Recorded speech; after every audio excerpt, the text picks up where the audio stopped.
रणथंभौर के चौहान वंश, वीरता, संघर्ष और बलिदान की अमर गाथा। यह कहानी है रणथंभौर के चौहान वंश की, जिन्होंने न केवल दिल्ली के सुल्तानों का सामना किया, बल्कि अपनी मातृभूमि के लिए अंतिम सांस तक युद्ध किया। रणथंभौर पर चौहानों का अधिकार। 12वीं शताब्दी के अंत तक चौहान वंश ने रणथंभौर दुर्ग पर अपना आधिपत्य स्थापित कर लिया था। यह किला अपनी अजेयता और सामरिक स्थिति के कारण राजपूत वीरों के लिए अभेद्य किला था। 1194 में वीर गोविंदराज, पृथ्वीराज चौहान के पुत्र, ने इस किले पर शासन करना शुरू किया और उसे एक शक्तिशाली गढ़ में बदल दिया। गोविंदराज को रणथंभौर के चौहान वंश का संस्थापक कहा जाता है। लेकिन सत्ता की यह स्थिरता अधिक समय तक नहीं रह सकी। इल्तुतमिश का आक्रमण 1236 ईस्वी। दिल्ली सल्तनत के शासक इल्तुतमिश ने 1236 ईस्वी में रणथंभौर पर आक्रमण किया। लेकिन चौहान शासकों की वीरता के आगे सल्तनत की विशाल सेना टिक नहीं पाई। रणथंभौर के राजपूत योद्धाओं ने अपने पराक्रम से सल्तनत की सेना को खदेड़ दिया। वीर हम्मीर देव चौहान का स्वर्णिम युग 1282 से 1301 ईस्वी। रणथंभौर के इतिहास में सबसे गौरवशाली नाम महाराज हम्मीर देव चौहान का है। 1282 ईस्वी में जब उन्होंने रणथंभौर की गद्दी संभाली, तब दिल्ली सल्तनत के शासक जलालुद्दीन फिरोज खिलजी और बाद में अलाउद्दीन खिलजी की नजरें इस किले पर थी। हम्मीर देव न केवल एक साहसी योद्धा, बल्कि एक न्यायप्रिय शासक भी थे।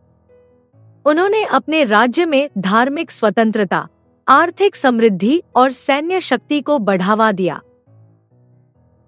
लेकिन दिल्ली सल्तनत के शासक अलाउद्दीन खिलजी को यह सहन नहीं हुआ।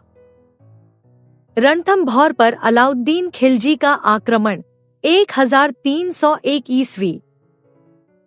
1301 ईस्वी में अलाउद्दीन खिलजी ने अपने सेनापति उलुग खान और नुसरत खान के नेतृत्व में एक विशाल सेना भेजी। रणथंभौर का किला शक्तिशाली था, लेकिन हम्मीर देव को अपने कुछ सरदारों पर पूरा भरोसा नहीं था। उन्हीं में से एक था रणमल।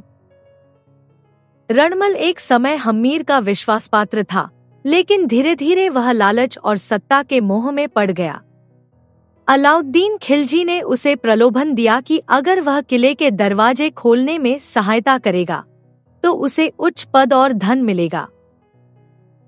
रणमल ने यह प्रस्ताव स्वीकार कर लिया। जब खिलजी की सेना ने अंतिम आक्रमण किया, तब रणमल ने अंदर से किले का एक गुप्त दरवाजा खोल दिया। खिलजी की सेना अचानक महल के अंदर घुस गई। राजपूत योद्धाओं ने जी-जान से युद्ध लड़ा, लेकिन शत्रु संख्या में बहुत अधिक थे। रणथंभौर की धरती रक्त से लाल हो गई।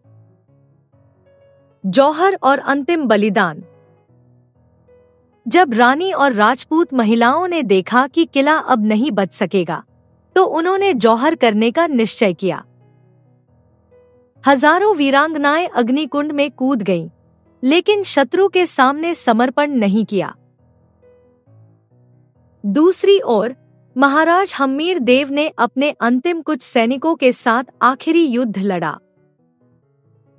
उन्होंने रणक्षेत्र में अद्भुत वीरता दिखाई, लेकिन अंततः वीरगति को प्राप्त हुए। इस तरह 1301 ईस्वी में रणथंभौर पर अलाउद्दीन खिलजी का कब्जा हो गया। रणथंभौर का पतन भले ही हो गया, लेकिन हम्मीर देव चौहान का बलिदान अमर हो गया। दोस्तों, यह थी रणथंभौर के वीर चौहान वंश की अमर गाथा। अगर आपको यह कहानी पसंद आई हो, तो इसे लाइक करें, शेयर करें और अपने दोस्तों तक जरूर पहुंचाएं। अगर आप हमारे चैनल पर नए हैं, तो चैनल को सब्सक्राइब करें और बेल आइकन दबाएं ताकि आपको हमारी हर नई ऐतिहासिक कहानी सबसे पहले मिले। आपकी राय हमारे लिए बहुत महत्वपूर्ण है, तो कमेंट सेक्शन में जरूर बताएं कि आपको यह वीडियो कैसा लगा और अगली कहानी आप किस पर देखना चाहते हैं। धन्यवाद। जय हिंद, जय मेवाड़।